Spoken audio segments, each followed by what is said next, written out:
ഓർത്തിടുമ്പോ ഇന്നയോളം നടത്തിയ നാഥ ഉന്ന വഴികൾ ഒന്നോർത്തിടുമ്പോ ഇന്നയോളം നടത്തിയ നാഥ നന്ദിയല്ലാതില്ലെന്നുമില്ല എന്നും കരുതലിൽ വഹിച്ചവനേ നന്ദിയല്ലാതില്ലെന്നുമില്ല എന്നും കരുതലിൽ വഹിച്ചവനേ വന്ന വഴികൾ ഒന്നോർത്തിടുമ്പോ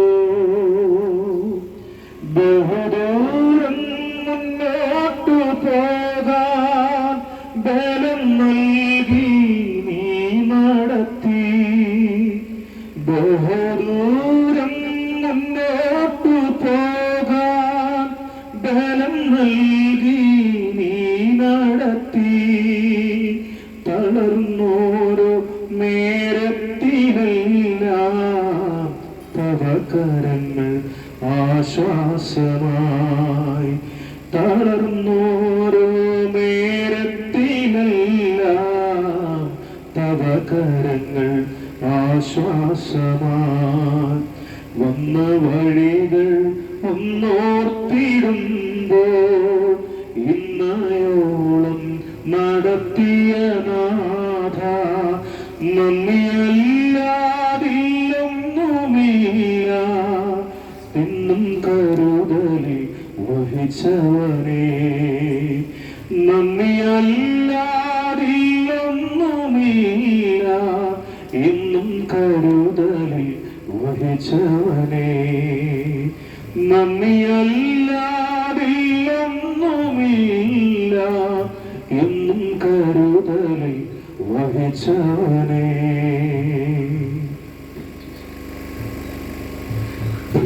ഞങ്ങളെ അടുത്തും അകലെയുമായി ശ്രമിച്ചുകൊണ്ടിരിക്കുന്ന എല്ലാ ദേശനിവാസികൾക്കും വേഗമാഗമനം ചെയ്യുന്ന യേശുക്രിസ്തുവിന്റെ ധന്യമായ നാമത്തിൽ ഞങ്ങളുടെ വന്ദനം അറിയിക്കുകയാണ്. നിങ്ങളുടെ ആത്മാവിന് രക്ഷയും നിങ്ങളുടെ സമാധാനത്തെയും മുൻപിൽ ലക്ഷ്യം വെച്ചുകൊണ്ട് ചേപ്പാട് IPC എബനേസർ ദൈവസഭ ഒരുക്കിയ സുവിശേഷ സന്ദേശയാത്രയാണ് നിങ്ങളെ അഭിസംബോധന ചെയ്തുകൊണ്ടിരിക്കാനായിട്ടിടയാകുന്നത്. എന്തുകൊണ്ട് ഞങ്ങൾ ഈ സുവിശേഷത്തെ പരസ്യമായി പ്രസ്താവിക്കുന്നു എന്ന് ചോദിച്ചു കഴിഞ്ഞാൽ, പ്രിയപ്പെട്ടവരെ, നിരവധി സന്ദേശങ്ങൾ ഉള്ളതായ ഒരു ലോകത്തിലാണ് നാം അധിവസിക്കുന്നത്. രാഷ്ട്രീയ, മത, സാംസ്കാരിക, സമുദായ പ്രസംഗങ്ങളൊക്കെ ഒന്നിനു പുറകെ ഒന്നായി അനേക വർഷങ്ങളായി നാം കേട്ടുകൊണ്ടിരിക്കുകയാണ്. ഒരുപക്ഷെ പല സന്ദേശങ്ങൾക്കും പല നിലകളിൽ വില കൽപ്പിച്ചവരുമാണ്. ഒരുപക്ഷെ ഒടുവിൽ വരെ കേൾക്കാൻ മനസ്സ് വെക്കാതെ വണ്ണം കാപട്യമെന്നോ പൊള്ളത്തരമെന്നോ ഒക്കെ പറഞ്ഞുകൊണ്ട് നാം അവിടെ നിന്ന് വിട പറഞ്ഞവരുമാകാം. പക്ഷേ ഇവിടെ ഞങ്ങൾ അറിയിക്കുന്ന ഈ ലഘുവായ സന്ദേശത്തെ നിങ്ങൾ അതേപോലെ കാണാതെ വണ്ണം ഈ സന്ദേശത്തിന്റെ അകത്ത് നിറഞ്ഞു നിൽക്കുന്നതായ ദൈവസാന്നിധ്യത്തെ തിരിച്ചറിയാൻ കഴിഞ്ഞാൽ, പ്രിയപ്പെട്ടവർ, ഈ സന്ദേശം നിങ്ങൾക്ക് ഏറ്റവും അനുഗ്രഹമായി തന്നെ ചെയ്യും. ഒരു മനുഷ്യന്റെ ജീവിതത്തിൽ അവൻ അറിയേണ്ടതും അംഗീകരിക്കേണ്ടതും അനുഗമിക്കേണ്ടതുമായ ഏക സന്ദേശം അത് സുവിശേഷ സന്ദേശമാണ്. മനുഷ്യനെ ഇത്രമാത്രം മാറ്റത്തിലേക്ക് നയിച്ചതായ സന്ദേശം, അതേ സ്നേഹിതരെ, പ്രിയപ്പെട്ടവരെ, മദ്യപാനികളായവരെ മദ്യവിരോധികളാക്കി മാറ്റിയ ഏക സന്ദേശം അത് സുവിശേഷമാണ്. പ്രിയപ്പെട്ടവരെ, നരഭോജികളെ നരസ്നേഹികളാക്കി മാറ്റിയത് ഈ സുവിശേഷ സന്ദേശം മാത്രമാണ്. നാടിനും വീട്ടുകാർക്കും ഒരേപോലെ തലവേദന സൃഷ്ടിച്ചവരെ, പ്രിയപ്പെട്ടവരെ, അഭിമാനമുള്ളവരായി നാടിന് തിരികെ കൊടുത്തത് ഈ സുവിശേഷം മാത്രമാണ്. അപ്പോൾ ചോദിച്ചേക്കാം, ഒരു സന്ദേശത്തിന് മനുഷ്യനെ മാറ്റം വരുത്തുവാൻ കഴിയുമോ? അതേ പ്രിയപ്പെട്ടവരെ, സന്ദേശത്തിന് മനുഷ്യനെ മാറ്റം വരുത്തുവാൻ കഴിയും. അതിന് ഉത്തമ ഉദാഹരണങ്ങളാണ് ഞങ്ങൾ. അതേ, നല്ലവരായി ജനിച്ചവരോ നല്ലവരായി ജീവിച്ചവരോ ഒന്നുമല്ല ഞങ്ങൾ. ഇന്നലകളിൽ പ്രിയപ്പെട്ടവരെ, ലോകത്തിന്റെ മോഹങ്ങൾക്ക് അനുസൃതമായി ജീവിച്ചവരാണ്. മദ്യത്തിനും ലഹരിപദാർത്ഥങ്ങൾക്ക് അടിമപ്പെട്ടുകൊണ്ട് മാതാപിതാക്കന്മാരുടെ ഉപദേശങ്ങളെ തിരസ്കരിച്ചുകൊണ്ട് പ്രിയപ്പെട്ടവരെ പലതിന്റെയും പുറകെ ഞങ്ങളുടെ കഴിവുകളും ഒക്കെ ഞങ്ങൾ ഉപയോഗിച്ച് ഞങ്ങൾ യാത്ര ചെയ്തവരാണ്. എന്നാൽ ഞങ്ങൾ നേടിയെടുത്ത വിശ്വാസവും ഞങ്ങൾക്ക് ലഭ്യമായ സാമ്പത്തികവും പിറന്നുവീണ കുടുംബത്തിന്റെ കുടുംബമുഖിയുമിൽ ലഭ്യമായ ഭൗതിക ജോലിയും അതിലൂടെ ലഭ്യമായ സാമ്പത്തികമായ നന്മകളും ഒന്നും ഞങ്ങൾക്ക് സമാധാനവും ശാന്തിയും നൽകിയില്ല. പ്രിയപ്പെട്ടവർ, ഈ സന്ദേശങ്ങളൊന്നും ഞങ്ങളെ നല്ലവരാക്കി മാറ്റുവാനായിട്ടിടയായി തീർന്നില്ല. എന്നാൽ ഇന്ന് പകൽക്കാലം ഞങ്ങൾ വിളിച്ചു പറയട്ടെ, ഇതേപോലെയുള്ള സുവിശേഷകന്മാർ ഞങ്ങളുടെ വീടുകളിലും വീടുകളിലും ഈ സന്ദേശമായി വന്നതിന് പ്രകാരമാണ് ഞങ്ങളുടെ ജീവിതത്തിന് മാറ്റം വരുവാനിടയായി തീർന്നത്. ഞങ്ങൾ ഒരു അത്ഭുതമാക്കി മാറ്റുവാനിടയായി തീർന്നത്. അതുകൊണ്ട് ഇന്നയോളം മാനവജനതയ്ക്ക് നന്മ മാത്രം കൈമാറിയ, മനുഷ്യനെ രക്ഷിക്കാൻ കഴിയുന്നതായ, സമാധാനം നൽകാൻ കഴിയുന്നതായ ഏക സന്ദേശം അത് സുവിശേഷമാണ്. അതുകൊണ്ട് ഈ സന്ദേശത്തിലേക്ക് ഞങ്ങൾ നിങ്ങളെ ഹർദമായി സ്വാഗതം ചെയ്യുകയാണ്. എന്താണ് ഈ സന്ദേശം എന്ന് ചോദിച്ചു കഴിഞ്ഞാൽ, സുവിശേഷം എന്ന വാക്കിന്റെ അർത്ഥം തന്നെ പ്രിയപ്പെട്ടവരെ മനസ്സിലാക്കണം, സർവാർത്ത അല്ലെങ്കിൽ നല്ല വാർത്ത എന്നാണ്. നമുക്കറിയാം, ദൈനംദിന ജീവിതത്തിൽ നാം കേൾക്കുകയും കാണുകയും അറിയുകയും ചെയ്യുന്ന വാർത്തകൾ മനുഷ്യനെ ഭയപ്പെടുത്തുകയാണ്, മനുഷ്യനെ നിരാശപ്പെടുത്തുകയാണ്, മനുഷ്യനിൽ ഭീതി പടർത്തിക്കൊണ്ടിരിക്കുകയാണ്. അങ്ങനെ ഭീതി ജനിപ്പിക്കുന്നതായ, മനുഷ്യനെ വേദനിപ്പിക്കുന്നതായ, നൊമ്പരപ്പെടുത്തുന്നതായ, നിരാശനാക്കുന്നതായ നിരവധി വാർത്തകൾ ഓരോ ദിവസവും നമ്മുടെ കർണപടത്തിൽ എത്തുമ്പോൾ ഇന്ന് പകൽക്കാലം അറിയട്ടെ പ്രിയപ്പെട്ടവരെ, ഏത് മനുഷ്യനെയും പ്രത്യാശിപ്പിക്കുവാൻ കഴിയുന്ന, അത് ഏക മനുഷ്യനെയും സന്തോഷിപ്പിക്കുവാൻ കഴിയുന്ന, ഏത് മനുഷ്യനെയും നല്ലവനാക്കി മാറ്റാൻ കഴിയുന്ന, ഏത് മനുഷ്യനും ഉറച്ചു വിശ്വസിക്കാൻ കഴിയുന്ന, പ്രിയപ്പെട്ടവരെ മനസ്സ് വെച്ച് അംഗീകരിക്കാൻ കഴിയുന്ന, ഏത് മനുഷ്യനും പിൻഗമിക്കാൻ കഴിയുന്ന ഏക സന്ദേശം അത് സുവിശേഷ സന്ദേശമാണ്.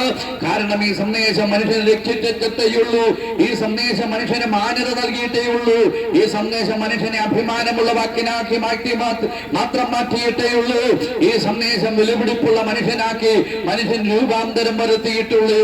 അതുകൊണ്ട് അതിന്റെ ഉത്തമ ഉദാഹരണങ്ങളാണ് ഞങ്ങൾ. അപ്പോൾ ഈ സന്ദേശം എന്ന് പറയുന്നത് ഇത് സദ്വാർത്തയുടെ സന്ദേശമാണ്. ഒന്നും കൂടെ പറഞ്ഞു കഴിഞ്ഞാൽ ഇത് രക്ഷാ സന്ദേശമാണ്. അതേ പ്രിയപ്പെട്ടവരെ, ലോകത്തിൽ സുവിശേഷമല്ലാതെ മറ്റൊരു സന്ദേശം മനുഷ്യനെ രക്ഷിക്കുന്ന സന്ദേശമില്ല. അതേ, ഇത് രക്ഷാ സന്ദേശമാണ്. ഏത് രക്ഷയാണ്? നമുക്കറിയാം, രക്ഷ എന്ന പദം നമുക്ക് വളരെ പരിചയമായ ഒരു പദപ്രയോഗമാണ്. രക്ഷ അല്ലെങ്കിൽ രക്ഷപ്പെടും, രക്ഷപ്പെടില്ല, രക്ഷപ്പെട്ടു എന്നതായ വാക്കുകളൊക്കെ പലപ്പോഴും നാം ആവർത്തിച്ച് പറയാറും ആവർത്തിച്ച് പ്രസ്താവിക്കാനുമുള്ള പദപ്രയോഗമാണ്. നമുക്കറിയാം, ഒരുപക്ഷെ ശാരീരികമായ രോഗത്താൽ ഭാരപ്പെട്ട് കിടക്കുന്ന ഒരു മനുഷ്യനെ സന്ദർശിച്ച് മടങ്ങി വരുമ്പോൾ നാം പലപ്പോഴും നമ്മുടെ സ്നേഹിതന്മാരോട് ബന്ധുമിത്രാളോട് പറയാൻ കഴിയുന്ന ഒരു വാക്കുണ്ട്, അദ്ദേഹം രക്ഷപ്പെടാൻ സാധ്യതയില്ല, ഇല്ലെങ്കിൽ അദ്ദേഹം രക്ഷപ്പെടാൻ സാധ്യതയുണ്ട്. പ്രിയപ്പെട്ടവരെ, ഒരു അപകടത്തിൽ നിന്ന് തലനാഴിയേക്ക് രക്ഷപ്പെട്ടാൽ നാം പറയും രക്ഷപ്പെട്ടു. അതേ പ്രിയപ്പെട്ടവരെ, ഇത് വാസ്തവം തന്നെയാണ്. തകർന്നതായ ജീവിതത്തിന്റെ നടുവിൽ നിന്ന് തലമുറയുടെ ഭൗതികമായ ജോലിക്ക് വേണ്ടി വിദേശത്തേക്ക് കടന്നുപോയി കഴിഞ്ഞാൽ നാം ഒരുമിച്ച് ആ ഭവനത്തെ നോക്കിക്കൊണ്ട് പറയും, അതെ, അവർ രക്ഷപ്പെടുവാനായിട്ടിടയായി തീരും. ഇതൊന്നും തെറ്റാണെന്ന് പറയുന്നില്ല, ഒരു വിധത്തിൽ ഇത് രക്ഷ തന്നെയാണ്. എന്നാൽ ഇന്ന് പകൽക്കാലം ഞങ്ങൾ നിങ്ങളോട് ഉറപ്പോടെ പറയട്ടെ പ്രിയപ്പെട്ടവര്, ഈ രക്ഷ ഏതാ രക്ഷയാണ്? ഇന്ന് പകൽ നിങ്ങൾ മനസ്സിലാക്കണം, ഒരു മനുഷ്യൻ നേടിയെടുക്കേണ്ട രക്ഷ എന്ന് പറയുന്നത് ഭൗതികമായ ഭൗമികമായ രക്ഷയല്ല. ഇന്ന് പകൽക്കാലം പ്രിയപ്പെട്ടവര്, ഭൗതികമായ ജോലി ലഭിച്ചുകൊണ്ട് ജീവിതത്തിന്റെ സാഹചര്യങ്ങൾക്ക് ഉദ്ധാരണം ലഭിക്കുമ്പോൾ അത് ഭൗതികമായ രക്ഷയാണ്. ഒരുപക്ഷെ രോഗസൗഖ്യം നിങ്ങൾക്ക് ലഭിച്ചാൽ അത് ഭൗമികമായ രക്ഷയാണ്. എന്നാൽ ഒരു മനുഷ്യൻ പ്രാപിക്കേണ്ട രക്ഷ ഭൗതികമായ രക്ഷയേക്കാൾ, ഭൗമികമായ രക്ഷയേക്കാൾ ഒരു മനുഷ്യൻ രക്ഷ നേടേണ്ടത് ഏതെന്ന് ചോദിച്ചു കഴിഞ്ഞാൽ അത് ആത്മാവിന്റെ രക്ഷയാണ്. ഇന്ന് പകൽക്കാലം പ്രിയപ്പെട്ടവര്, നിങ്ങൾ നേടിയെടുക്കേണ്ട, നിങ്ങൾ സമ്പാദിക്കേണ്ട, നിങ്ങൾ അവകാശപ്പെടുത്തേണ്ട ഒന്നാമത്തെ രക്ഷ എന്ന് പറയുന്നത് അത് ഭൗതികമായ രക്ഷയല്ല. ഭൗമികമായ രക്ഷ നിങ്ങൾക്ക് നേടിയെടുക്കാൻ കഴിഞ്ഞാൽ ഒരുപക്ഷെ ഇന്നല്ലെങ്കിൽ നാളെ ആ ഭൗതികമായ നിങ്ങളിൽ നഷ്ടപ്പെട്ടു പോയി കഴിഞ്ഞാൽ ആ രക്ഷയും അതോടൊപ്പം നിങ്ങളിൽ നിന്ന് മാറ്റപ്പെട്ടു പോകുവാനിടയാകും. ഒരുപക്ഷെ ശാരീരികമായ രോഗത്തിൽ നിങ്ങൾക്ക് സൗഖ്യമായി അത് രക്ഷയെന്ന് നിങ്ങൾ ഗണിച്ചു കഴിഞ്ഞാൽ പ്രിയപ്പെട്ടവര്, നാളെ ലോകത്തിൽ നിന്ന് നിങ്ങൾ മാറ്റപ്പെടേണ്ടവരാണ്. അപ്പോൾ അതുമല്ല ശരിയായ രക്ഷ എന്ന് പറയുന്നത്. അപ്പോൾ ഇന്ന് പകൽ ഞങ്ങൾ നിങ്ങളോട് പ്രസ്താവിക്കാൻ ആഗ്രഹിക്കുന്നത്, ഒരു മനുഷ്യൻ നേടിയെടുക്കേണ്ട യഥാർത്ഥമായ പരമപ്രധാനമായ രക്ഷ ഏതെന്ന് ചോദിച്ചാൽ അത് ആത്മാവിന്റെ രക്ഷയാണ്. ബൈബിൾ ഇപ്രകാരമാണ് യേശു ക്രിസ്തു പ്രസ്താവിക്കുന്ന ഒരു പ്രസ്താവനയുണ്ട്. പ്രിയപ്പെട്ടവർ, ഒരു ധനാഢ്യനായ മനുഷ്യൻ, അദ്ദേഹത്തിന് അനവധി ഏക്കറുകൾ വയലുകളുണ്ട്. ആ വയലുകളിൽ ആ വർഷം അദ്ദേഹം വിത്ത് വിതയ്ക്കുവാനിടയായി തീർന്നു. അങ്ങനെ വിത്ത് വളർന്നു, ഫലത്തിന്റെ നിരയിലേക്ക് എത്തിക്കഴിഞ്ഞു. അദ്ദേഹം കൊയ്തെടുക്കുന്നതിന് മുമ്പേ ആ വയലിൽ താനൊന്ന് കടന്നു ചെന്നപ്പോൾ അദ്ദേഹം മനസ്സിലാക്കി, അയ്യോ, ഇത് പ്രാവശ്യം തന്റെ വിളവ് അധികമായി വർദ്ധിച്ചിരിക്കുകയാണ്. എന്നിട്ട് താൻ അതിന്റെ ആ വിളവിന്റെ അളവും അപ്പോൾ തന്നെ താൻ അതിനെ സംരക്ഷിച്ചു വെക്കുന്നതായ പാണ്ഡികശാലയുടെ വിസ്തീർണവും തമ്മിൽ കൂട്ടിയപ്പോൾ മനസ്സിലായി, ഈ പ്രാവശ്യത്തെ വിളവ് കൊയ്തെടുത്തു കഴിഞ്ഞാൽ അവ മുഴുവൻ ശേഖരിച്ചു വെക്കുവാൻ എന്റെ പാണ്ഡികശാലയ്ക്ക് കഴിയത്തില്ല. അതുകൊണ്ട് ആ മനുഷ്യൻ എന്ത് ചെയ്യുന്നറിയാമോ? വിളവ് കൊയ്തെടുക്കുന്നതിന് മുമ്പ് തന്നെ അദ്ദേഹം തന്റെ സ്വന്തം പാണ്ഡികശാല പൊളിച്ചിട്ട് അതിന്റെ നീളവും വീതിയും ഉയരവും എല്ലാം കൂട്ടി അത് വിസ്തീർണമുള്ളതാക്കി മാറ്റുവാനായിട്ടിടയായി തീർന്നു. എന്നിട്ട് അദ്ദേഹം ആ വയലുകളിൽ നോക്കിക്കൊണ്ട് അദ്ദേഹത്തിന്റെ ഫലങ്ങൾ നോക്കിക്കൊണ്ട് പറയുകയാണ്, ഞാൻ ഇതെല്ലാം നാളുകളിൽ കൊയ്തെടുക്കുവാനായിട്ടിടയാകും. എന്റെ പാണ്ഡികശാല മുഴുവൻ ഇത് ഞാൻ സംരക്ഷിച്ചു വെക്കുവാനായിട്ടിടയാകും. എന്നിട്ട് അവൻ തന്നോട് തന്നെ പറയുകയാണ്, ഇനി ഞാൻ ആനന്ദിക്കും, ഇനി ഞാൻ സന്തോഷിക്കും. കാരണം ആണ്ടകൾക്ക് കാലങ്ങൾ എനിക്ക് ജീവിച്ചിരിക്കുവാനുള്ളത് ഞാൻ സമ്പാദിച്ചിരിക്കുന്നു എന്ന് അവൻ തന്നോട് തന്നെ പ്രസ്താവിക്കുമ്പോൾ, പ്രിയപ്പെട്ടവരെ, ഉയരത്തിൽ ദൈവം ആ മനുഷ്യനെ വിളിക്കാനിടയായി. ഇന്ന് പകൽക്കാലം പറയട്ടെ, ഉയരത്തിൽ ദൈവം ആ മനുഷ്യനെ വിളിച്ചത് എന്തെന്നറിയാമോ? മൂഢ എന്നാണ്. പ്രിയപ്പെട്ടവരെ, നമ്മുടെ വിളവ് നഷ്ടപ്പെടാതിരിക്കുവാൻ കൊയ്തെടുക്കുന്നതിന് മുമ്പേ പാണ്ഡികശാല വലിപ്പം വിസ്തീർണമുള്ളതാക്കി പാണ്ഡികശാല വിശാലമാക്കുന്ന മനുഷ്യനെ ലോകത്തിലെ മനുഷ്യൻ എങ്ങനെയാണ് വിളിക്കുന്നത്? അവൻ ബുദ്ധിമാനായ മനുഷ്യനാണെന്ന് ഞാൻ സഹിതം പറയത്തുള്ളൂ. പക്ഷേ സ്വർഗത്തിലെ ദൈവം ആ മനുഷ്യനെ നോക്കി ബുദ്ധിമാനായ മനുഷ്യ എന്നല്ല വിളിച്ചത്, പിന്നെ അവനെ വിളിക്കുന്നത് മൂഢ എന്ന് വിളിക്കുകയാ. എന്തുകൊണ്ട്? സർവശക്തനായ ദൈവം ആ മനുഷ്യനെ മൂഢ എന്ന് വിളിക്കുന്നു. അതിന് ഉത്തരവും ദൈവം തന്നെ പറയുകയാണ്, മൂഢ, ഇന്ന് രാത്രിയിൽ ഞാൻ നിന്റെ ജീവനെ നിന്നിൽ നിന്ന് എടുത്തു കഴിഞ്ഞാൽ നീ വീണ്ടും കൂട്ടിവെക്കുന്നതൊക്കെയും ആരനുഭവിക്കുവാനായിട്ടിടയാകും. ഇന്ന് പകൽക്കാലം മനസ്സിലാക്കി പ്രിയപ്പെട്ടവര്, ലോകത്തിൽ നേടിയെടുക്കുന്നതൊന്നല്ല ശ്രേഷ്ഠമെന്ന് പറയുന്നത്, അതല്ല രക്ഷയ്ക്കാധാരം എന്ന് പറയുന്നത്. ഒരുപക്ഷെ വലിയൊരു ബാങ്ക് ബാലൻസ് നിങ്ങളുടെ വീട്ടിൽ നിങ്ങൾക്കുണ്ടായേക്കാം. ഒരുപക്ഷെ അടുത്ത തലമുറകൾക്ക് കൈമാറുവാൻ കഴിയുന്ന വലിയൊരു സ്വത്ത് നിങ്ങൾക്കുണ്ടായേക്കാം. പക്ഷെ ഇന്ന് പകൽക്കാലം മനസ്സിലാക്കി, അതൊന്നും രക്ഷയ്ക്കാധാരമല്ല, അതൊന്നും ശരിയായ രക്ഷയല്ല. എന്നാൽ ഇന്ന് പകൽക്കാലം പറയട്ടെ, ഒരുപക്ഷെ ജീവിതം വളരെ ഭാരത്തോടെ തള്ളി നീക്കുന്നവരാണെങ്കിലും ആത്മാവിന്റെ രക്ഷ നിങ്ങൾക്ക് കരസ്ഥമാക്കാൻ കഴിഞ്ഞാൽ അതാണ് വിലപ്പെട്ടതെന്ന് പറയുന്നത്. ഞങ്ങൾ നോക്കൂ പ്രിയപ്പെട്ടവരെ, ഒരുപക്ഷെ നിങ്ങളുടെ ഭവനത്തിലെ സൗകര്യങ്ങൾ ഞങ്ങളുടെ ഭവനത്തിൽ കണ്ടെന്ന് വരികയില്ല. നിങ്ങൾ എത്രത്തോളം സാമ്പത്തികമായ നന്മകൾ ഞങ്ങൾക്ക് ലഭ്യമായെന്ന് വരികയില്ല. രോഗങ്ങളോ ഭാരങ്ങളോ വേദനകളോ ഞങ്ങളുടെ ജീവിതത്തിൽ ഞങ്ങളെ ആഞ്ഞടിപ്പിച്ചേക്കാം. ഇന്ന് പകൽക്കാലം അതിനടുവിൽ ഞങ്ങൾക്ക് പരാതിയില്ല, ഞങ്ങളതിൽ പതറിപ്പോകുന്നില്ല, ഞങ്ങൾക്കതിൽ പരിഭവമില്ല. കാരണം എന്തെന്നറിയാമോ? ലോകത്തിലെ നന്മകൾ കൂട്ടിവെക്കുവാൻ സമ്പാദിക്കുവാൻ ഞങ്ങൾക്ക് കഴിഞ്ഞില്ലെങ്കിലും ഇന്ന് പകൽക്കാലം ഞങ്ങൾ വിളിച്ചു പറയാം, ഒരിക്കലും മരണമില്ലാത്ത ആത്മാവിന്റെ രക്ഷയെ എവിടെ എത്തുമെന്ന് ഞങ്ങൾ ഉറപ്പോടെ ഞങ്ങൾ നേടിയെടുക്കാൻ കഴിഞ്ഞു. അർത്ഥാൽ ഇത്ര മാത്രമേയുള്ളൂ, ഞങ്ങളുടെ ആത്മാവിന് നിത്യത എവിടെയെന്ന് ഞങ്ങൾ ഉറപ്പിക്കുവാനിടയായി. അതുകൊണ്ട് സ്നേഹിത സഹോദര, സഹോദരി, മാതാവേ, ഇവിടെ പിഴഞ്ഞു മരിക്കേണ്ടി വന്നാലും ഞങ്ങൾക്ക് ശങ്കയില്ല. കാരണം ഞങ്ങളുടെ ആത്മാവിന്റെ രക്ഷ ഞങ്ങൾ കരസ്ഥമാക്കി. ഇന്നൊരു ചോദ്യം ചോദിച്ച് ഞങ്ങൾ അവസാനിപ്പിക്കുകയാ. താങ്കൾ എപ്പോഴാണ് ലോകത്തിന്റെ മരണം വഴിയായി മാറ്റപ്പെട്ടു പോകുന്നത് പറയാൻ കഴിയത്തില്ല. യാത്രയുടെ യാമമിലാപത്തിന്റെ ഒരു ഭവനമായി മാറുമോ എന്ന് നമുക്കറിയാൻ കഴിയത്തില്ല. പക്ഷെ ഒരു ചോദ്യം ചോദിക്കട്ടെ, ഇന്ന് താങ്കൾ ഈ ലോകത്തിന്റെ മരണം എന്ന കവാടത്തിലൂടെ മാറ്റപ്പെട്ടു പോയാൽ താങ്കളുടെ ആത്മാവിന് നിത്യത താങ്കൾ വർഷങ്ങൾ എവിടെ ചെലവഴിക്കുവാനിടയാകും. അതേ സുഹൃത്തെ, സഹോദര, പ്രിയപ്പെട്ടവരെ, മനുഷ്യൻ മരണാനന്തരം മനുഷ്യന് ജീവിതമുണ്ട്. നിങ്ങളത് അറിയാതെ പോകരുത്. മരണം കൊണ്ട് മനുഷ്യൻ അവസാനിക്കുന്നില്ല. എന്നാൽ മരണത്തിനപ്പുറം മനുഷ്യന് ജീവിതമുണ്ട്. നിങ്ങൾ വിശ്വസിച്ചേ മതിയാകൂ. ഒരുപക്ഷെ ആ ജീവിത തലങ്ങളെ നിങ്ങൾക്ക് വേണ്ട വിധത്തിൽ അറിയത്തില്ലെങ്കിൽ പോലും മരണത്തിനപ്പുറം ഒരു ജീവിതമാണ് നിങ്ങൾ വിശ്വസിക്കുന്നു. അതുകൊണ്ടാണല്ലോ മരിച്ചു കഴിഞ്ഞാൽ മരണാനന്തര കർമ്മങ്ങൾ ആത്മാവിന് നിത്യശാന്തിക്ക് വേണ്ടി നിങ്ങൾ അർപ്പിക്കുമ്പോൾ നിങ്ങൾ തന്നെ ലോകത്തോട് പറയുകയാണ്, ആത്മാവിന് മരണമില്ല. എന്നാൽ ആത്മാവ് എവിടെയാണ് ചെന്നെത്തുന്നത്? ആത്മാവ് ചെന്നെത്തുന്ന ഇടം വിശദീകരിക്കുന്ന അനുഗ്രഹിക്കപ്പെട്ട ഗ്രന്ഥമാണ് ബൈബിൾ എന്ന് പറയുന്നത്. അതേ സുരഹിത സഹോദര, മരണം മനുഷ്യന്റെ അവസാനമല്ല. മനുഷ്യൻ ഒരു ലോകജീവി മാത്രമല്ല, ഒരു പരലോകവാസിയും കൂടെയാണ്. മനുഷ്യനെ മനുഷ്യനാക്കി മാറ്റുന്നത് ആത്മാവും ജീവനുമാണ്. അതിന് മരണമില്ല. അതുകൊണ്ട് ബൈബിൾ പറയുന്നു, മരിച്ചു കഴിഞ്ഞാൽ മനുഷ്യന്റെ ശരീരം ഈ മണ്ണിൽ ദഹിപ്പിക്കുകയോ ഈ ഭൂമിയിൽ അലിഞ്ഞു ചേരുകയോ ചെയ്യുമ്പോൾ ജീവനും പ്രാണനും നൽകിയ ദൈവത്തിങ്കലേക്ക് കടന്നു പോകുന്നു. അതേ പ്രിയപ്പെട്ടവരെ, ഒരു പുനരുത്ഥാനമുണ്ട്.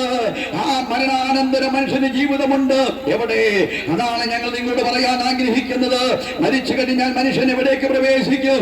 ഞങ്ങൾ പറയാം, മരിച്ചു കഴിഞ്ഞാൽ മനുഷ്യൻ പോകുന്നത് നിത്യമായ നരകം അല്ലെങ്കിൽ നിത്യമായ സ്വർഗമാണ്. അതേ സ്നേഹിത സുഹൃത്തെ, സ്വർഗവും നരകവും യാഥാർത്ഥ്യമാണ്. മരിച്ചു കഴിഞ്ഞാൽ മനുഷ്യൻ നരകത്തിലേക്ക് പോകും. എന്താണ് നരകം? പറയാം, കെടാത്തതിയും ചാകാത്ത പുഴുവിനാൽ നിറയപ്പെട്ട അഗ്നികുണ്ഡമാണ് നരകമെന്ന് പറയുന്നത്. നരകമെന്ന് പറയുന്നിടത്തേക്കെയും മുമ്പ് ഒരു പദം കൂടെ ചേർത്ത് വെച്ചിട്ടുണ്ട്, നിത്യമായ നരകം. ഒരുപക്ഷെ ഞങ്ങൾ ഈ നിത്യമായ നരകത്തിന്റെ കഠോരമായ അനുഭവങ്ങളെ, അവസ്ഥകളെ ഞങ്ങളുടെ പ്രിയപ്പെട്ടവർക്ക് ഞങ്ങൾ കൈമാറുമ്പോൾ ലാഘവത്തോടെ കേൾക്കുന്നവരെ കണ്ടിട്ടുണ്ട്. പുഞ്ചിരിച്ച് ഞങ്ങൾ തള്ളിക്കളയുന്നവരെ കണ്ടിട്ടുണ്ട്. ഒരുപക്ഷെ ചില ഞങ്ങൾ പറയും, അയ്യോ നരകത്തിലും പോകാൻ ആള് വേണ്ടേ? ഞങ്ങൾ നരകത്തിൽ പോകാൻ റെഡിയായിരിക്കുകയാ. എന്നാൽ ഇന്ന് പകൽക്കാലം ഈ വീതിയിൽ നിന്നുകൊണ്ട് ഈ സുവിശേഷത്തെ ഇത്രമാത്രം ശക്തമായി നിങ്ങളോട് ലജ്ജ കൂടാതെ ഞങ്ങൾ അറിയിക്കുന്നത്, പ്രിയപ്പെട്ടവരെ, കെടാത്തതയും ചാകാത്ത മുഴുവനാലും നിറയപ്പെട്ട അഗ്നി നരകത്തിലേക്ക് നിങ്ങൾ എറിയപ്പെടുമ്പോൾ അവിടെ പിഴഞ്ഞ് നിങ്ങൾ വേഗത്തിൽ മരിച്ചു പോയിരുന്നെങ്കിൽ ഇത്രത്തോളം ആവേശത്തോടെ ഞങ്ങൾ ഈ സുവിശേഷത്തെ പ്രസ്താവിക്കത്തില്ലായിരുന്നു. എന്നാൽ ഇന്ന് പകൽ മനസ്സിലാക്ക്, നിത്യമായ നരകത്തിലേക്ക് നിങ്ങൾ തള്ളപ്പെട്ടു പോയാൽ അവിടെ നിങ്ങൾ മരിക്കുകയില്ല. സകലത്തിന്റെയും കാരണഭൂതനായ, സകലത്തിന്റെയും ആധാരമായ ദൈവം മരണമെന്ന പ്രക്രിയ മനുഷ്യനെടുത്ത് മാറ്റി അനന്തരമാണ് മനുഷ്യനെ നരകത്തിൽ തള്ളിക്കളയുന്നത്. അതുകൊണ്ട് ശ്രോതാവേ, മറന്നു പോകരുതേ. ആയിരക്കണക്കിന് കോടിക്കണക്കിന് വർഷക്കാലം നിത്യമായ നരകത്തിൽ നിങ്ങൾ യാതന അനുഭവിക്കേണ്ടി വരും. അവിടെ നിങ്ങൾ അയ്യം വിളിക്കുകയോ നിലവിളിക്കുകയോ ചെയ്തു കഴിഞ്ഞാൽ നിങ്ങൾക്ക് രക്ഷ നേടാൻ കഴിയത്തില്ല. എന്നാൽ മറുവശം ഞങ്ങൾ പറയാ, നിത്യ നരകത്തെ കുറിച്ച് ഭയപ്പെടുത്തിയിട്ട് മടങ്ങിപ്പോകാനല്ല, പിന്നെയോ ആ നരകത്തിൽ നിങ്ങൾ വീണ്ടെടുക്കപ്പെട്ടവരായി ദൈവം നിങ്ങൾക്ക് വേണ്ടി മാപ്പാമൊരുക്കിയിരിക്കുന്ന ഒരു സ്വർഗരാജ്യമുണ്ട്. അതേ ശ്രോതാവേ, നിങ്ങൾക്ക് വേണ്ടി മാപ്പമൊരുക്കിയതായ, നിങ്ങളുടെ പ്രവേശനം ആഗ്രഹിക്കുന്നതായ ഒരു ദൈവം നിങ്ങൾക്ക് വേണ്ടി സ്വർഗരാജ്യം ഒരുക്കിയിരിക്കുകയാ. സ്വർഗത്തിലെ അനുഭവങ്ങൾ കേൾക്കണമോ? നരകത്തെക്കാളും ഈ ലോകത്തിലെ നിങ്ങളുടെ ജീവിത അനുഭവങ്ങളെക്കാളും തുലോം വ്യത്യസ്തമാണ് സ്വർഗം എന്ന് പറയുന്നത്. എന്നൊന്ന് ചോദിച്ചാൽ, കണ്ണുനീരില്ല, ദുഃഖമില്ല, മുറവിളിയില്ല, കഷ്ടതയില്ല. എന്തിനേറെ പറയുന്നു, ഇവിടെ നിങ്ങൾ അനുഭവിക്കുന്ന വ്യതകൾക്ക് നിങ്ങളുടെ മേൽ പ്രവേശിക്കാൻ കഴിയത്തില്ല. രോഗങ്ങളെ നിങ്ങൾക്ക് കീഴടക്കാൻ കഴിയത്തില്ല. മരണത്തിന് നിങ്ങളെ പിടിച്ചൊതുക്കാൻ കഴിയത്തില്ല. അതേ പ്രിയപ്പെട്ടവരെ, മരണത്തിന് പോലും നിങ്ങളുടെ മേൽ അധികാരം ചെലുത്താൻ കഴിയാത്ത നിത്യമാലും ആനന്ദകരമായ അനുഭവത്തിൽ നിങ്ങൾക്ക് ജീവിക്കാൻ കഴിയുന്ന ഒരേ ഒരിടമുണ്ടതാണ് സ്വർഗം എന്ന് പറയുന്നത്. അതേ ശ്രോതാവേ, ഒന്നില്ലെങ്കിൽ നിങ്ങൾ നിത്യമായ നരകം, ഇല്ല എങ്കിൽ നിങ്ങൾ നിത്യമായ സ്വർഗം. എവിടെ പോകണം? അപ്പോൾ ചോദിച്ചേക്കാം, സഹോദര കുഞ്ഞേ, ആരാണ് നരകത്തിൽ പോകുന്നത്? ആർക്കാണ് ദൈവം സ്വർഗം ഒരുക്കിയിരിക്കുന്നത്? അതുകൊണ്ട് വേഗത്തിൽ പറഞ്ഞ് അവസാനിപ്പിക്കുക. ആരെയാണ് ദൈവം സ്വർഗത്തിൽ എത്തിക്കുന്നത്? പറയാം, പ്രിയപ്പെട്ടവരെ, പിറന്ന വീടിന്റെ കുടുംബ മഹിമ കുറവുള്ളവർ നരകത്തിൽ പോകട്ടെ എന്നല്ല, ഏഷ്യക്കാർ നരകത്തിൽ പോകട്ടെ എന്നല്ല, വിരൂപികൾ നരകത്തിൽ പോകട്ടെ എന്നല്ല, വിദ്യാഹീനർ നരകത്തിൽ പോകട്ടെ എന്നല്ല. വിദ്യാവിഹീനരായാലും വിദ്യാസമ്പന്നനായാലും രാജകനായാലും രാജാവായാലും ഏഷ്യക്കാരനായ യൂറോപ്പുകാരനായാലും ചോദിച്ചാൽ നരകത്തിൽ മനുഷ്യൻ പോകുവാൻ ഏക കാരണമേ ഉള്ളൂ. കാരണം എന്ന് പറയുന്നത് പാപമാണ്. അതേ സ്നേഹിത, പാപത്തിൽ ജനിച്ചു പാപത്തിൽ ജീവിച്ചു പാപത്തിൽ മരിച്ചു പോയാൽ ആ മനുഷ്യൻ ചെന്നെത്തുന്നിടമാണ് നരകമെന്ന് പറയുന്നത്. എന്നാൽ പാപത്തിൽ ജനിച്ച് പാപത്തിൽ ജീവിക്കുന്ന കാലഘട്ടത്തിന്റെ നടുവിൽ പാപങ്ങളെ പരിഹരിക്കുവാൻ കഴിയുന്ന ഒരുവനെ ലോകത്തിൽ ഞങ്ങൾ ഇവിടെ വിളിച്ചറിയിക്കുമ്പോൾ പാപങ്ങളെ പരിഹരിക്കാൻ കഴിയുന്നവനിലൂടെ നിങ്ങളുടെ പാപം പരിഹരിക്കപ്പെട്ടാൽ നിങ്ങൾക്ക് ലഭ്യമാകുന്നത് സ്വർഗമാണ്. അപ്പോൾ ചോദിച്ചേക്കാം, മനുഷ്യൻ പാപിയാണോ? മതങ്ങൾ പരിശോധിക്കൂ. മതങ്ങൾ ലോകത്തോട് പറയുന്ന മനുഷ്യൻ പാപിയാണ്. പ്രാർത്ഥന ശ്ലോകങ്ങൾ ഏതുമാകട്ടെ ചൊല്ലി നോക്കൂ, അതെല്ലാം ലോകത്തോട് പറയുന്ന മനുഷ്യൻ പാപിയാ. അങ്ങനെ സകലതും ഒരേ ശബ്ദത്തോടെ മനുഷ്യൻ പാപിയാണെന്ന് പറയുമ്പോൾ വിശുദ്ധ വേദപുസ്തകം മനുഷ്യൻ പാപിയാണെന്ന് പറഞ്ഞ് മാറ്റി നിർത്തുന്നതല്ല. പിന്നെയോ പാപിയായ മനുഷ്യനെ വീണ്ടെടുക്കാൻ കഴിയുന്ന, പാപങ്ങൾക്ക് മോചനം നൽകാൻ കഴിയുന്ന, പാപത്തിന് മനുഷ്യനെ രക്ഷിക്കാൻ കഴിയുന്ന, പാപങ്ങളെ പരിഹരിച്ചുകൊണ്ട് നിത്യമായ സ്വർഗം രാജ്യം പ്രദാനം ചെയ്യാൻ കഴിയുന്ന ലോകത്തിലെ രക്ഷകനെ കൈമാറുന്ന അനുഗ്രഹിക്കപ്പെട്ട ഏകഗ്രന്ഥമാണ് വിശുദ്ധ വേദപുസ്തകം എന്ന് പറയുന്നത്. നിങ്ങൾക്ക് ആ ഗ്രന്ഥത്തിൽ ഒരുവനെ കാണാം. ആരാണെന്നറിയാമോ? കാലഘട്ടത്തെ AD എന്നും BC എന്ന് തരംതിരിച്ചുകൊണ്ട് കാലത്തിലേക്ക് കടന്നു വന്ന അരിമനാഥനായ നസ്രേനായ യേശു. അതേ സ്നേഹിത, യേശു എന്തിന് ലോകത്തിൽ വന്നു? മതം സ്ഥാപിക്കുവാൻ വേണ്ടിയല്ല. എന്തിനു വന്നു? രാഷ്ട്രം സ്ഥാപിക്കുവാൻ വേണ്ടിയല്ല. എന്തിനു വന്നു? ഇന്ന് പകൽ ഞങ്ങൾ പറയാ, മനുഷ്യനെ അവരുടെ പാപങ്ങൾ രക്ഷിപ്പാനിരിക്കൊണ്ട് നീ അവന് യേശു എന്ന് പേരിടേണ്. അതേ ബൈബിൾ യേശുവിനെ വീണ്ടും ആവർത്തിച്ച് പരിചയപ്പെടുത്തുകയാ. ഇതാ ലോകത്തിന്റെ പാപത്തെ ചുമന്നിരിക്കുന്ന ദൈവത്തിന്റെ കുഞ്ഞാണ്. അതേ യേശു ക്രിസ്തു ബൈബിളിൽ ലോകത്തോട് ഇങ്ങനെ വീണ്ടും പ്രസ്താവിക്കുകയാ. യേശു പാപികളെ രക്ഷിക്കുവാൻ ലോകത്തിൽ വന്നു എന്നത് വിശ്വാസ്യവും എല്ലാവരും അംഗീകരിക്കാൻ യോഗ്യമായ വചനം തന്നെ. അനേക അവതാരകന്മാർ അവതരിച്ച മണ്ണിലാണ് നാം അടിയുറച്ചു നിൽക്കുന്നത്. എന്നാൽ പാപിയായ മനുഷ്യനെ തേടി ഒരുവനെ ലോകത്തിൽ രംഗപ്രവേശനം ചെയ്തിട്ടുള്ളൂ. പാപിയായ മനുഷ്യന് വേണ്ടി ഒരുവനെ ജന്മമെടുത്തിട്ടുള്ളൂ. പാപിയായ മനുഷ്യനെ ഒരുവനെ സ്നേഹിച്ചിട്ടുള്ളൂ. പാപിയായ മനുഷ്യനെ ഒരുവനെ കൂടെ നിർത്തിയിട്ടുള്ളൂ. പാപിയായ മനുഷ്യന് വേണ്ടി ഒരുവനെ ത്യാഗമനുഭവിച്ചിട്ടുള്ളൂ. പാപിയായ മനുഷ്യന് വേണ്ടി ഒരുവനെ മരണം കൈവരിക്കപ്പെട്ടിട്ടുള്ളൂ. അവൻ ആരാണെന്ന് ചോദിച്ചാൽ ഇന്നെന്റെ പകൽക്കാലം ഞങ്ങൾ വിളിയുയർത്തുന്ന നസ്രേനായ യേശുവാ. അതുകൊണ്ട് നിരവധി പേരുകൾ യേശുവിനുള്ളപ്പോൾ തന്നെ പാപവിമോചകൻ എന്ന ഒരു പേരും ഞങ്ങളുടെ യേശുവിനുണ്ട്. അതേ സുഹൃത്ത്, പാപിയായ മനുഷ്യന് വേണ്ടി ലോകത്തിൽ മനുഷ്യവേഷമെടുത്ത് ലോകത്തിൽ പുറമെടുത്തുകൊണ്ട് വാക്കുകൊണ്ടും സാന്നിധ്യം കൊണ്ടും ശക്തി കൊണ്ടും യേശു ദൈവമാണെന്ന് തെളിയിച്ചു. യേശുവിന് പരിഹരിക്കാൻ കഴിയാത്ത ഒരു വിഷയമില്ലായിരുന്നു. യേശുവിനെ സൗഖ്യമാക്കാൻ കഴിയാത്ത ഒരു രോഗമില്ലായിരുന്നു. പ്രപഞ്ചത്തിന്റെ മേലും അധികാരമുണ്ടെന്നും കാറ്റിനെയും കടലിനെ സാധ്യമാക്കിക്കൊണ്ട് യേശു ലോകത്തിനുമ്പാകെ തെളിയിച്ചു.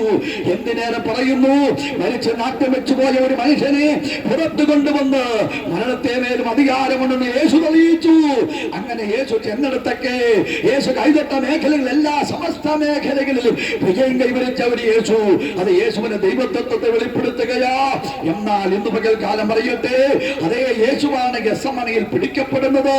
പിടിക്കപ്പെട്ടു. ഒരു രാത്രിയിൽ 6 പ്രാവശ്യം മാറി മാറി റോമൻ ഭരണകൂടത്തിന്റെ പല തലങ്ങൾ അവനെ ഹാലിലെ വിചാരണയ്ക്ക് വിധേയപ്പെടുത്തി കൊടുത്തു.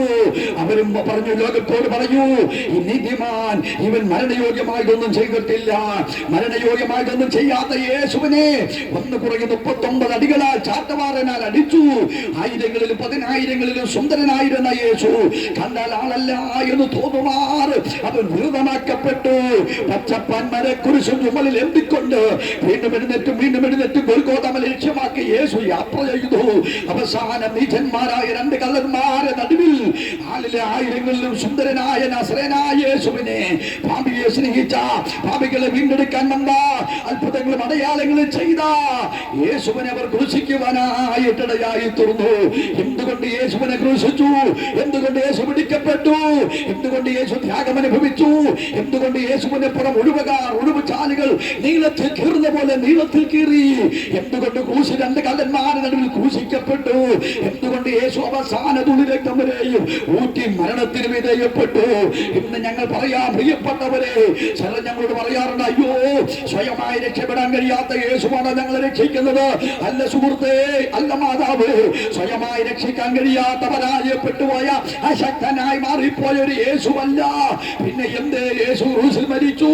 പിന്നെ എന്തേ യേശു ക്രൂശിനെ സഹിച്ചു? ഞങ്ങൾ പറയാ, മനുഷ്യന്റെ പാപം പരിഹരിക്കപ്പെടണമെങ്കിൽ പാപപരിഹാര ബലി നടന്നേ മതിയാകൂ, ഒരു യാഗം നടന്നേ മതിയാകൂ. അതുകൊണ്ട് അതേ ബൈബിൾ ലോകത്തോട് പറഞ്ഞു, രക്തം ചൊരിഞ്ഞിട്ടല്ലാതെ വിമോചനമില്ല. പാപയായ മനുഷ്യന്റെ പാപങ്ങൾ പരിഹരിക്കപ്പെടണമെങ്കിൽ രക്തം ചൊരിഞ്ഞേ മതിയാകൂ, ഒരു മൃഗം അറുക്കപ്പെട്ടേ മതിയാകൂ. എന്നാൽ ലോകത്തിലെ സകല മൃഗങ്ങളും കൊല്ലപ്പെടുകയും അവരുടെ രക്തം ആറുപോലെ ഒഴുകിയിട്ട് മനുഷ്യന്റെ പാപം പരിഹരിക്കപ്പെടാൻ കഴിയാതിരിക്കുമ്പോൾ നമ്മുടെ പാപത്തിന് പരിഹാരത്തിന് വേണ്ടി യേശു ഒരു യാഗമൃഗമാകുകയായിരുന്നു, യേശു ഒരു യാഗവസ്തുവായി ആകുകയായിരുന്നു. അതുകൊണ്ട് ഇന്ന് പകൽക്കാലം ഞങ്ങൾ പറയാ, യേശുവിന്റെ മരണം ഞങ്ങൾക്കൊരു പരാജയമല്ല, യേശുവിന്റെ മരണം ഞങ്ങൾക്കൊരു നിന്ദയല്ല. യേശുവിന്റെ മരണം പ്രിയപ്പെട്ടവര് അതൊരു വിജയമാണ്. ഏതിന്റെ വിജയമെന്ന് ചോദിച്ചു കഴിഞ്ഞാൽ, നരകത്തിലേക്ക് പോകുന്ന മനുഷ്യനെ നിത്യ നരകത്തിൽ നിന്ന് വീണ്ടെടുത്തുകൊണ്ട് നിത്യമായ സ്വർഗത്തിലേക്ക് മാനവകുലത്തെ എത്തിക്കുവാൻ തക്കവണ്ണം യേശുവിന്റെ മരണം ഒരു വിജയമായിരുന്നു എന്ന് ഞങ്ങൾ അഭിമാനത്തോടെ പറയാ.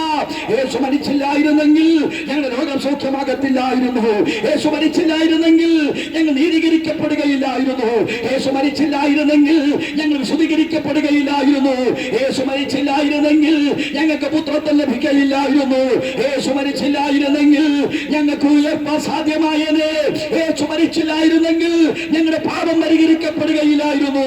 ഇന്ന് പകൽക്കാലം പറയാ, മാനവ ജനതയുടെ മുഴുപാപവും പരിഹരിക്കപ്പെട്ട ഏകയാഗമവൻ ആശ്രയനായ യേശുവിന്റെ യാഗമാ. അതുകൊണ്ട് ഇന്ന് പകൽ ഞങ്ങൾ പറഞ്ഞ് അവസാനിപ്പിക്കുകയാ, നിങ്ങളുടെ ആത്മാവിന് രക്ഷയ്ക്ക് വേണ്ടി മറ്റൊരുവന് രക്ഷയില്ല. ആ രക്ഷയ്ക്ക് വേണ്ടി ആകാശത്തിന്റെ കീഴ് ഭൂമിക്ക് മുകളിൽ യേശു എന്ന നാമമല്ലാതൊരു നാമവുമില്ല. അതേ സുഹൃത്തേ, അമ്മമ്മക്കഥയോ കെട്ടുകഥയോ അല്ല ഇത് കേട്ടോ. എന്നാൽ യേശു ദൈവമാണ്, യേശുവിന് മരിക്കാൻ കഴിയത്തില്ല. മരിച്ച മരണത്തിന് വിധേയപ്പെട്ടു പോയിരുന്നെങ്കിൽ യേശു ഞങ്ങളുടെ ആരാധന പുരുഷനും അഭിമാനവുമാകത്തില്ലായിരുന്നു. പാലസിലേക്ക് നിങ്ങൾ നോക്കൂ, യേശുവിന്റെ കല്ലറ നിങ്ങൾക്ക് അവിടെ ദർശിക്കാം. ലോകത്തിലെ മഹാരഥന്മാരുടെ കല്ലറകൾ ഇന്നും അടയപ്പെട്ട് കിടക്കുമ്പോൾ ഒരുവന്റെ കല്ലറ മാത്രമേ ലോകത്തിൽ മലർക്കെ തുറന്നിട്ടുള്ളൂ. അത് ഞങ്ങൾ ഉയർത്തുന്ന നസ്രയനായ യേശുവിന്റെ കല്ലറയാ. മരണത്തെ വിജയിച്ചുകൊണ്ട് 3-ാം ദിവസം മരണത്തെയും പാതാളത്തെയും ഒരേപോലെ തോൽപ്പിച്ചുകൊണ്ട് യേശു ഉയർത്തെഴുന്നേറ്റു. അതേ സുഹൃത്തേ, ആ യേശുവിന്റെ കല്ലറ ഇന്നും ഭൂമുഖത്ത് തുറന്നു കിടക്കുകയാ. അതിനു മുമ്പിൽ അന്ത്യവിശ്രമം കൊള്ളുന്നു എന്നല്ല കേട്ടോ, അവൻ ഇവിടെ ഇല്ല, അവൻ ഉയർത്തെഴുന്നേറ്റിരിക്കുന്നു എന്ന് തിരിച്ചടിക്കുന്നു. മരണത്തിനപ്പുറം മനുഷ്യന് ജീവിതമുണ്ടോ? വിശ്വസിച്ചേ മതിയാകൂ, അംഗീകരിച്ചേ മതിയാകൂ. അതിന്റെ സാക്ഷി യേശുവിന്റെ തുറക്കപ്പെട്ട കല്ലറയാ. അതുകൊണ്ട് ഇന്ന് പകൽ ഞങ്ങൾ പറയട്ടെ, യേശു ഉയർത്തില്ലായിരുന്നെങ്കിൽ ഞങ്ങളുടെ വിശ്വാസം വ്യർത്ഥമായനെ, യേശു ഉയർത്തില്ലായിരുന്നെങ്കിൽ ഞങ്ങളുടെ പ്രസംഗം വ്യർത്ഥമായനെ. ഇത്രമാത്രം പ്രിയപ്പെട്ടവർ അതിധൈര്യത്തോടുകൂടെ യേശുവിനെ ഞങ്ങൾ ഉയർത്തുന്നത് മരണത്തിനപ്പുറം മരണത്തെ ജയിച്ച ഒരു നസ്രയൻ ലോകത്തിലുള്ളത് കൊണ്ടാണ്.